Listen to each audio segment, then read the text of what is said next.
Hi, welcome back. So android development கோட்லினில் start பண்ணணும்னு நினைக்கிறவங்க ஆண்ட்ராய்டு டச் பண்ணுறதுக்கு முன்னாடி கோட்லினுடைய பேசிக்ஸ் தெரிஞ்சுக்கிட்டு ஆண்ட்ராய்டு ஸ்டார்ட் பண்ணுறது பெட்டராக இருக்கும். ஸோ அந்த வகையில் கோட்லினுடைய பேசிக்ஸ் எல்லாமே ரொம்ப முடிஞ்ச அளவுக்கு ஷார்ட்டாக கவர் பண்ண முயற்சி பண்ணியிருக்கேன். ஸோ அதில் ஃபஸ்ட்டு சாப்டர் வந்து ஒரு ஹலோ வேர்ல்டு ப்ரோக்ராம் எப்படி இருக்கும், அதோடைய சின்டெக்ஸ் எப்படி இருக்கும், ஸ்ட்ரக்சர் எல்லாமே பார்ப்போம். அப்புறம் எப்படி வேரியபிள்ஸ் டிக்ளேர் பண்ணுறது, அப்புறம் டேட்டா டைப்ஸ் என்னென்ன இருக்குது அப்படிங்கிறத இந்த ஃபஸ்ட்டு சாப்டரில் பார்ப்போம். ஃபர்ஸ்ட் வந்து ஒரு ஹலோ வேர்ல்ட் ப்ரோக்ராம். ஸோ இதில் பார்த்தீங்கன்னா இதில் இருக்கிற அந்த கோட் பார்த்தீங்கன்னா ஃபங்க்ஷன் அப்படிங்கிற கீவேர்டு இருக்காது. FUN fun space main function அப்புறம் உள்ளுக்குள்ள ஆர்குமெண்ட். இந்த டைப் ஆஃப் டிக்ளரேஷன் வந்து நம்ம வேரியபிள் டிக்ளரேஷனில் பார்ப்போம். ஸோ உள்ள ஒரு ஆர்குமெண்ட் இருக்குன்னு வச்சுக்கோங்க.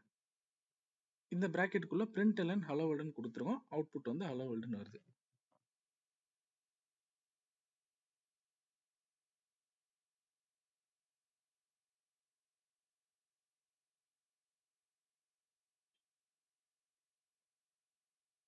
ஆர்குமெண்ட் கொடுக்கணும்னு அவசியம் இல்லை, கொடுத்தாலும் ஓகே, கொடுக்கலைனாலும் ஓகே. ஸோ நமக்கு வந்து ஒரு பேசிக் கோட்லின் ப்ரோக்ராம் இவ்வளோதான். இதில் சில முக்கியமான கான்செப்ட்ஸ் பார்க்க வேண்டியது இருக்குது. இந்த printlnலாம் எப்படி ஒர்க் ஆகுது, இன்டர்ஆப்பரபிலிட்டினா என்ன, இது எல்லாமே அடுத்தது பார்க்க போகிறோம்.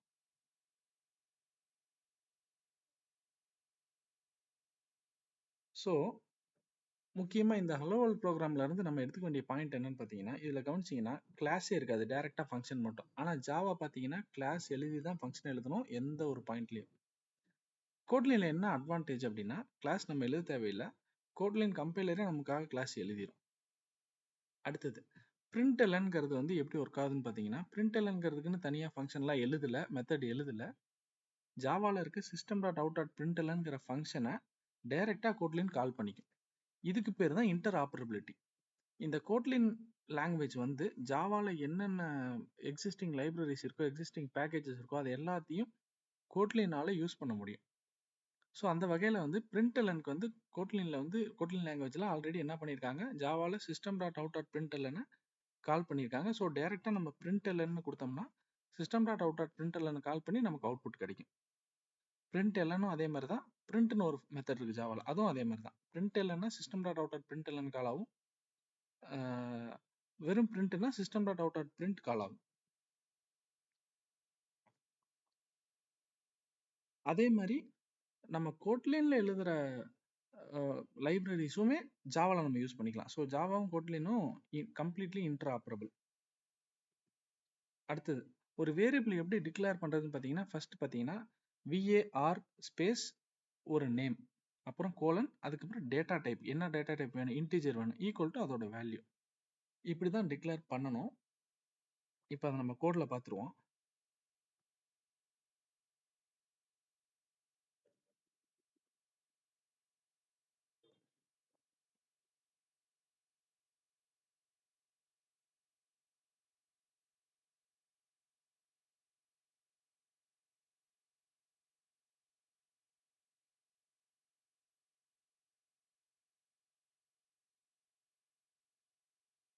ஸோ நமக்கு வந்து இப்படி தான் வேரியபிள் டிக்ளேர் பண்ணணும். VAR ஸ்பேஸ் வேரியபிளுக்கு என்ன நேம் கொடுக்கணும் அந்த நேம், அதுக்கப்புறம் கோலன், அதுக்கப்புறம் என்ன டேட்டா டைப்போ அந்த டேட்டா டைப், அதுக்கப்புறம் அந்த வேல்யூ கொடுத்துடலாம். ஸோ இப்படி தான் டிக்ளேர் பண்ணணும். இல்லாமல்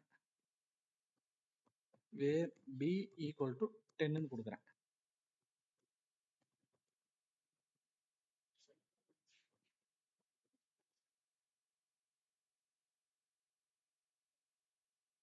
அப்பையும் ஒர்க் ஆகும். ஸோ அப்போ ஏன் நம்ம இந்த மாதிரி யூஸ் பண்ணுறோம் அப்படின்னு பார்த்தீங்கன்னா, கவுட்லின் கம்பைலர் பார்த்தீங்கன்னா நம்ம என்ன டேட்டா டைப்னு கொடுத்தோம்னா அந்த டேட்டா டைப்பை கிரியேட் பண்ணிக்கும். அப்படி இல்லைன்னா நம்ம கொடுத்துருக்க வேல்யூ வச்சு அதுவே அது என்ன டேட்டா டைப்னு கண்டுபிடிச்சு அந்த டேட்டா டைப்புக்கான மெமரி அலோகேட் பண்ணிடும். ஸோ இந்த ரெண்டு வகையாகவும் நம்ம வேரியபிள் வந்து டிக்ளேர் பண்ணலாம்.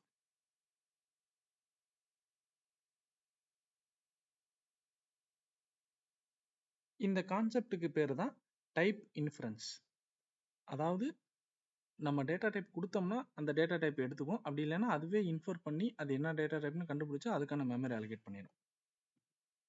அடுத்தது VAR மட்டும் தான் யூஸ் பண்ணணுமானா அப்படி இல்லை, VALன்னு ஒன்று இருக்கு. ஸோ VAR அப்படிங்கும்போது நம்ம வந்து அது மியூட்டபிள். ப்ரோக்ராமில் எந்த இடத்துல வேணாலும் அதோட வேல்யூஸ் சேஞ்ச் பண்ணலாம். பட் VAL வந்து இம்மியூட்டபிள். ஒரு தடவை கிரியேட் பண்ணிட்டா அந்த வேல்யூ வந்து மாற்ற முடியாது. அந்த எக்ஸாம்பிளையும் பார்த்துருவோம்.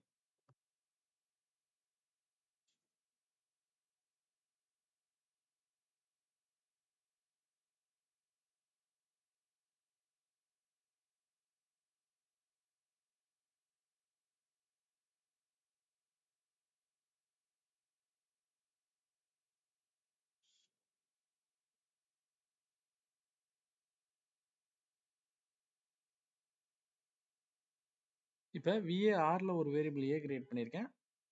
கிரியேட் பண்ணும்போதே 5ன்னு அலோகேட் பண்ணிட்டு அதுக்கப்புறம் மறுபடியும் வேல்யூ மாத்துறேன். அப்போ பிரிண்ட் பண்றேன். அடுத்தது VALல ஒரு வேரியபிள் கிரியேட் பண்ணிட்டு அடுத்த லைன்லயே அதோட வேல்யூ மாத்துறேன் B. இப்போ ரன் பண்ணோம்னா நமக்கு எரர் வரணும். So VAL cannot be reassigned. ஏன் அப்படின்னா VALங்கிறது வந்து இம்மியூட்டபிள். வேல்யூ நம்ம மாற்ற முடியாது. VAR தான் நம்ம வேல்யூ மாற்ற முடியும். ஸோ அடுத்தது டேட்டா டைப்ஸ். என்னென்ன டேட்டா டைப்ஸ் இருக்கு அப்படின்னு பார்த்தீங்கன்னா ஜாவால இருக்க மாதிரி integer, float, boolean, character. So இன்டிஜர்ல அதே தான் ஜாவால இருக்க மாதிரி பைட், ஷார்ட், இன்ட், லாங் அதே செட் இருக்கு. ஃப்ளோட்டில் ஃப்ளோட்டு, டபுள், பூலியன், கேரக்டரில் கேரக்டர், ஸ்ட்ரிங் இருக்கு. ஸோ இதுக்கெல்லாம் ஒரு சின்ன எக்ஸாம்பிள் மட்டும் குயிக்காக பார்த்துருவோம். இன்டிஜர் பார்த்தாச்சு.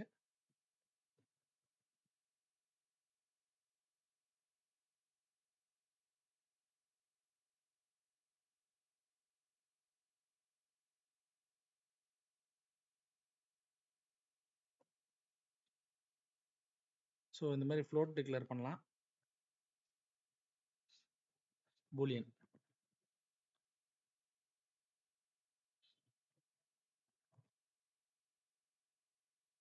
Boolean equal to true.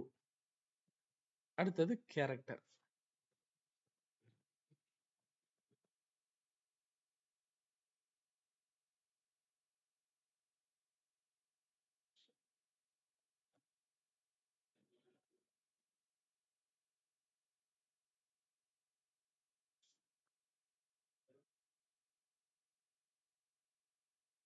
அதே மாதிரி ஸ்ட்ரிங்கும் நம்ம கிரியேட் பண்ணலாம்.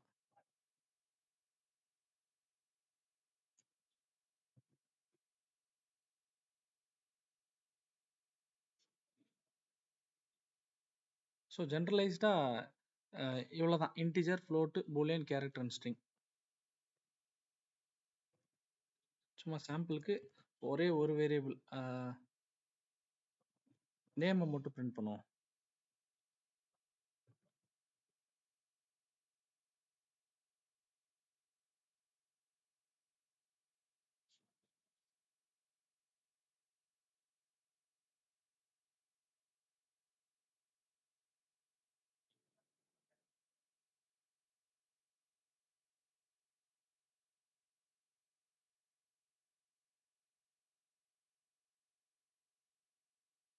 ஸோ டபுள்னா நம்ம வந்து எஃப்ங்கிறது கொடுக்க தேவையில்லை. ஃப்ளோட் அப்படின்னா இந்த வேல்யூ பக்கத்தில் எஃப்னு கொடுக்கணும்.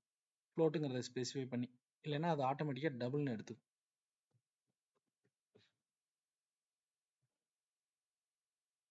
அடுத்தது ஒரு டேட்டா டைப்லேருந்து இன்னொரு டேட்டா டைப்புக்கு எப்படி சேஞ்ச் பண்ணுறது. ஸோ அதில் வந்து நிறைய மெத்தட்ஸ் கொடுத்துருக்காங்க. 2 byte, 2 short, 2 int, 2 long, 2 float, 2 double, 2 char, 2 string எல்லாமே இருக்குது. ஸோ நம்ம ஸ்பெசிஃபிக்காக கேஸ்டிங் பண்ணுறதுக்கு கஷ்டப்பட தேவையில்லை. டேரெக்டாக இந்த மெத்தட் யூஸ் பண்ணி பண்ணிக்கலாம். ஸோ 2 எக்ஸாம்பிள் பார்த்துருவோம். இப்போ ஒரு எக்ஸாம்பிளுக்கு என்ன பண்ணலான்னா,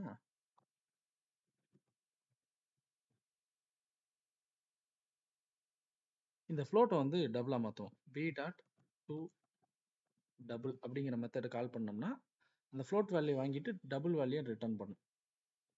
ஸோ நமக்கு அந்த டபுள் வேல்யூ வந்துருச்சு. அடுத்தது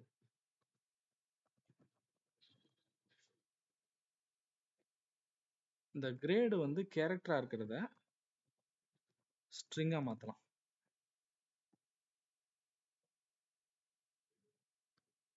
அவ்வளோதான். ஸோ இந்த மாதிரி டைப் கேஸ்டிங்க்கும் நமக்கு வந்து எல்லா மெத்தடும் இருக்குது. எல்லா டைப் ஆஃப் டேட்டா டைப்புக்கும் நமக்கு வந்து மெத்தட் இருக்குது.